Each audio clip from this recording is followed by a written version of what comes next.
Okay, welcome back to the final part on active galaxies. So I left you to evaluate the infall rate in order to explain these really the most luminous objects that we see anywhere in the universe. So the quasars up at 10 to the 13 times the luminosity of the sun. So you just rearrange this equation for the mass infall rate. You can see that the mass of the black hole is not in here. Okay. So here's the luminosity, so 10 to the 13 times the luminosity of the sun. We've got the efficiency factor 0.1 in there, so this is just an approximation. And you put all those numbers in, you get that amount in SI units of kilograms per second. And if you want to convert to solar masses per year, then just multiply by number of seconds in the year divided by the mass of the sun, and you end up with about 10 solar masses per year. Okay. So in order to explain these extremely luminous objects, we need to somehow get this much matter to fall every year onto one of these supermassive black holes in the center. Okay, so that's where this idea of the link between these active nuclei and the mergers comes in. Okay, because you've got to basically supply material, so gas effectively, to the very central regions of the galaxy. And so one way to do that would be, if another galaxy comes in and merges with the existing galaxy, then some of the gas that is, from either of the two parent galaxies probably would be enough to come in, and some fraction of that will find its way down into the very central region near the black hole and get accreted basically onto the black hole. And I'll show you a simulation at the end of that. So this is the idea that mergers can fuel the activity of galaxies.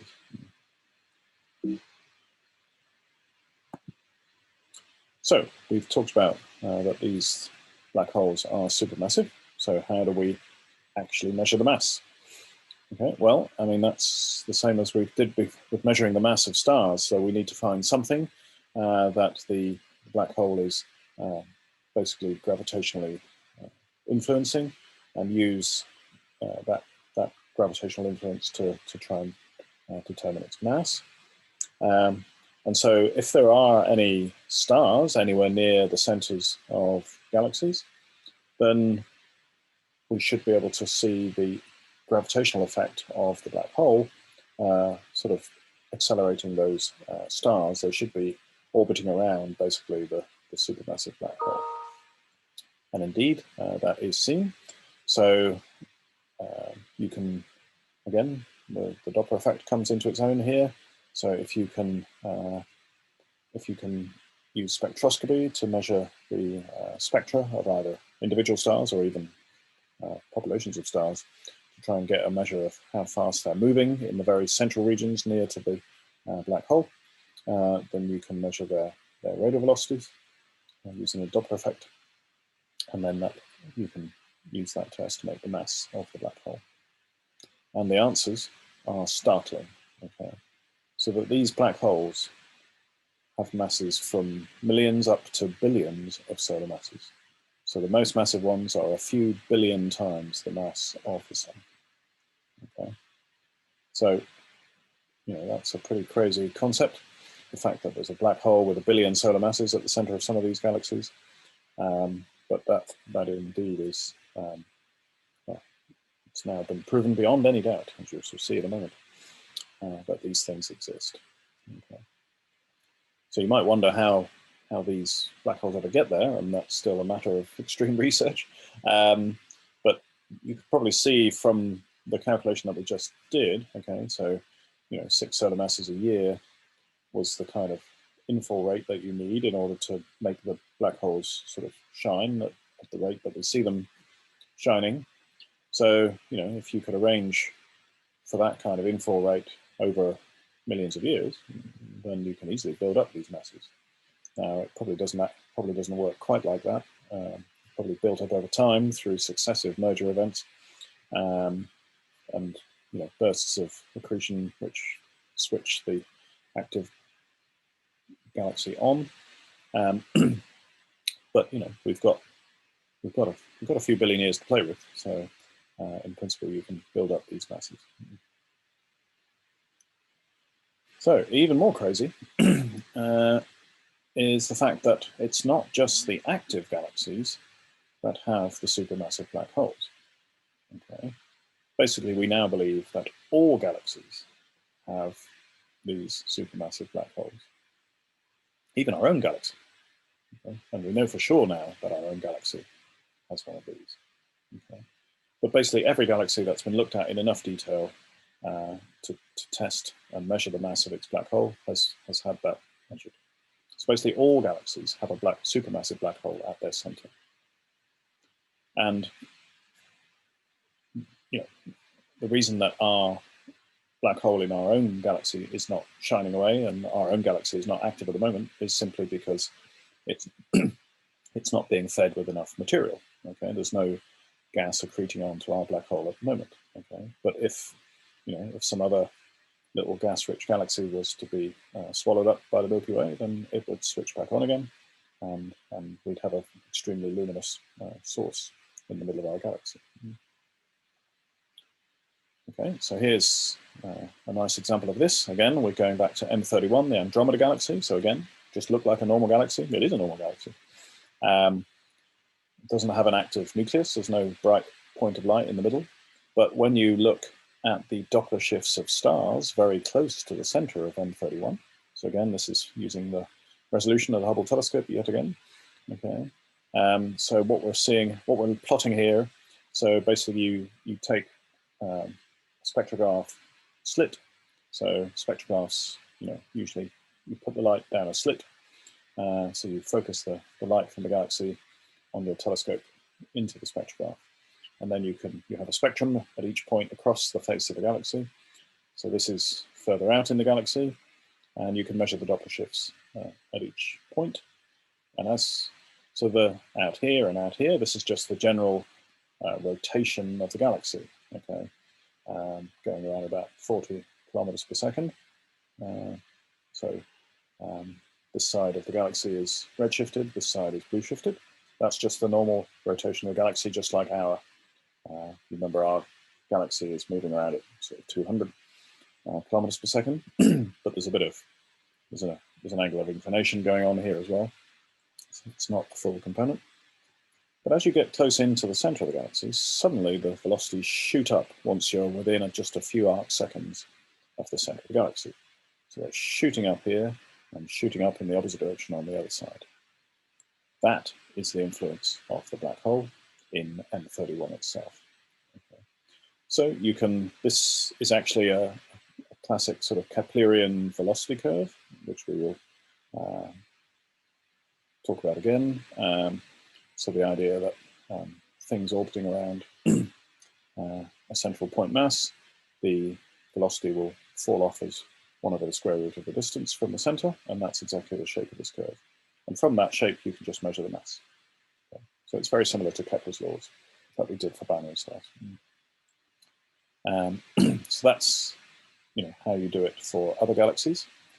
Now, in our own galaxy, we are in a rather more privileged position. Obviously, we've got a much closer view of the stars in our own galaxy, in the sense that we can actually point certainly infrared telescopes which cut through all the dust, and we can see stars right at the center of our galaxy. Now, this is an image. I'm going to show you a movie in a moment, but this image here is a near-infrared image of the very central region of our galaxy, just a few arc seconds across. Okay, and for a long time, there's been a sort of peculiar radio source that's known right in the center of our galaxy, referred to as Sagittarius A star.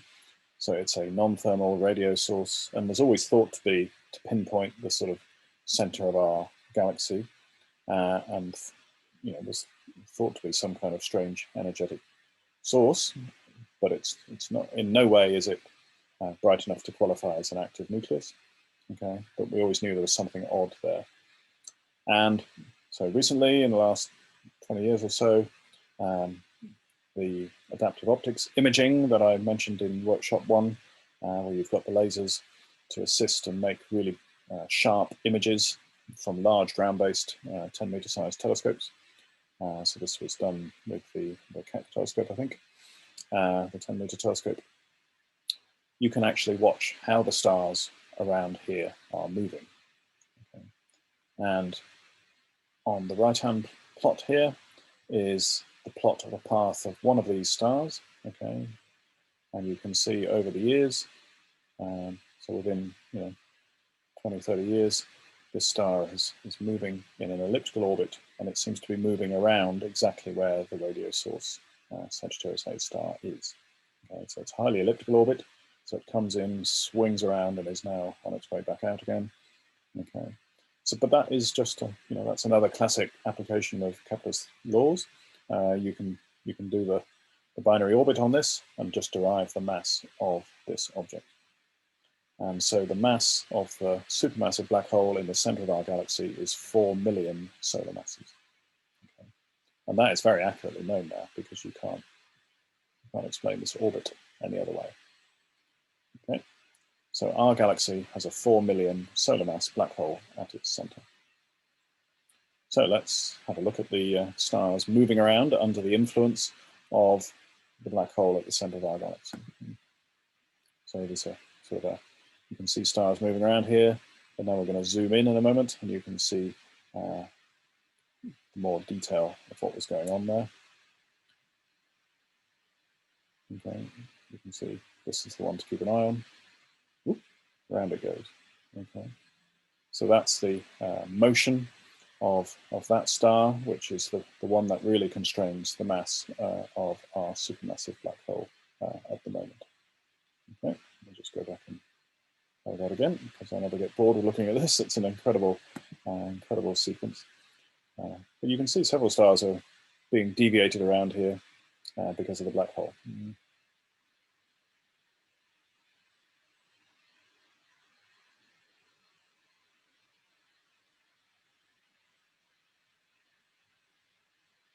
But that's the closest one. And there may come a time when that star goes around a few more times, and it might actually get swallowed up by the black hole. Eventually, it will get torn apart by the tidal forces and turned into a load of gas, and then down the black hole it will go. And so you might get a little flare then when that happens, and that's been seen in other galaxies now. These are so-called tidal disruption events. So with a single star dropping onto a black hole, you get a flash of light. But to get the continuous active galaxy, you need to funnel a load of gas right down onto the black hole in the center of your galaxy. And that is not happening in our galaxy at the moment. I'm sure it was in the past. Well, it must have been, otherwise it wouldn't be 4 million solar masses now. But at the moment, our galaxy is not active. And, this kind of makes sense. I'll come to that story in a moment. Let's come to this. I'm sure you all saw this last year. So this has really proven beyond doubt that all of this theory about supermassive black holes was absolutely spot on and correct, because the first image of a black hole itself has been made, and here it is. So what you're looking at here is basically the dark shadow in the middle there is effectively pretty close to being the size of the event horizon for this supermassive black hole. Okay, and all the bright light around here is coming from the hot gas that is just about to spiral into the black hole itself. Okay, so there's a rotating disk of material here spiraling into the black hole itself. Okay, and that's where all that bright light is coming from. Okay, and the size and the nature of this emission was exactly as predicted for this particular object. And this particular object you've actually met before. So this supermassive black hole is right in here. You can see the bright point of light at the center of this galaxy. So this is an active galaxy. But this is an elliptical galaxy, and it's one of the ellipticals that is in the Virgo cluster of galaxies that you were looking at in workshop 4. Okay, so in fact, you already saw this object, but you just saw the elliptical galaxy. You didn't see the fact that there's also a very strange high-speed jet coming out the middle of this thing, which is another whole story about active galaxies, which I'm not going to cover in this module, but it's got one of these jets as well. But it's zooming right in on that point of light is where this image is taken. So the angular resolution of this image is about 20 micro arc seconds. Okay. So I'll just let that number sink in for a moment. So recall that typical ground-based images will have a resolution of 1 arc second. The Hubble images here, maybe 50 milliarc second resolution for those, but this is 20 micro arc seconds. This is the highest resolution image ever taken of an astronomical object. So how was that done? Well, it's, again, if you recall workshop 1, then you need to have many telescopes distributed all over the globe. And so it's this kind of network of telescopes here, and operating at as high or shorter wavelength as you possibly can to do still successfully link up these telescopes, and that is a wavelength of around 1 millimeter. So if you have telescopes separated by 10,000 kilometers at 1 millimeter wavelength, you end up with this resolution, which delivers you this incredible image of a black hole. So that team, so you can look up more information about this. This is the Event Horizon Telescope. I've got a link to their website on the Learning Resources, Web Resources section. So I urge you to go and have a look at that. So that team is currently processing images of our own black hole in the Milky Way, which should be about the same size, angular size. But apparently it's varying so much, it's quite hard to image. So I'll just finish up with this. So this is a simulation. I mean, it's a full-on numerical simulation of gas accreting around the black hole and then being viewed from different angles. So here you've got the face-on view, and then the view is being tilted so that you get to an edge-on view around about there. Okay. So the face-on view is showing you the sort of swirling gas that's, I'm not sure which way around it's going, swirling around the black hole just before it gets into the event horizon, just here. So this is the kind of simulation of an image that is compared to that image you just saw on the previous slide. Okay. So this will be hot gas giving rise to those broad emission lines because it's orbiting the black hole at thousands or even tens of thousands of kilometers per second in here. Again, you can do that calculation yourself. So that explains the broad emission lines. You've got a very small volume here, so these disks are very small, smaller than the size of a solar system. Okay, so that explains the light travel time and the variability argument. You get the extreme luminosity from all the energy given up here, and the idea that only 1% of galaxies in the current universe are actively accreting is to do with how common mergers of galaxies are in the current universe. And they are less common now than they were in the past when galaxies were much closer together. We rehearsed this argument in workshop 4. So the universe is expanding. So in a younger universe, the universe was smaller, the galaxies were all closer together, and interactions were more common. This is also why the quasars, which are the most luminous forms of these active galaxies, we only see quasars a long way away from us, basically at very high redshift, and basically when the universe was younger. Okay. So to fuel these quasars, where you get a lot of gas being channeled into the center of a black hole in the center of a galaxy, that was at an earlier cosmic time, basically when the universe was half the age it was now, or even younger. So then mergers were much more common, and these days there are no real quasars in the current universe because that amount of activity has died down because all the galaxies are moving away from each other and interacting less. Okay, so let's summarize all of this. So we started off talking about galaxies interacting and colliding, and we saw that these mergers can result in a burst of star formation, which then leads to a whole load of supernovae, which can all lead to this so-called superwind phenomena where you clear all the gas out of the galaxy. And the end result there is that you take gas-rich galaxies like spirals and irregulars, you collide them together, and you can form an elliptical galaxy. So that is mergers, changing the distribution of types of galaxies over cosmic time. Again, this is what we looked at in workshop 4. Now, that same merger activity is also likely to funnel gas into the center of a galaxy, where there is a supermassive black hole waiting at the center of every galaxy and ready to switch on and shine brightly and start up all these jets and all the other crazy activity that these AGN give out. Very, very active regions. So mergers explain quite a lot of this phenomena to do with the evolution of galaxies. And the AGN activity, as well as the sort of starburst superwind type activity, especially the jets and everything, all of this activity in galaxies basically causes galaxies to evolve and change over time.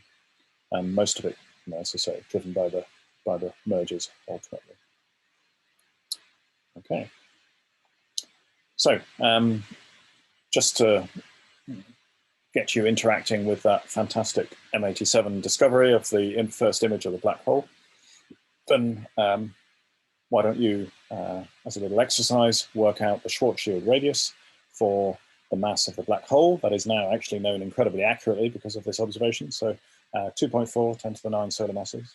So this is a real whopper, okay? So over 2 billion solar masses in that black hole that we just saw the picture of. And that galaxy is in the Virgo cluster, so 16.4 megaparsecs away. So yeah, have a little calculation for yourself of the angular size of that black hole as seen from the Earth, and perhaps go and check the angular resolution of the Event Horizon Telescope that made the image, and you can put all these bits of the course together for yourself. Okay, we'll stop there. Next time we'll start looking at this whole idea of galaxies in the universe and Hubble's law and finding out their distances, etc., and expansion of the universe.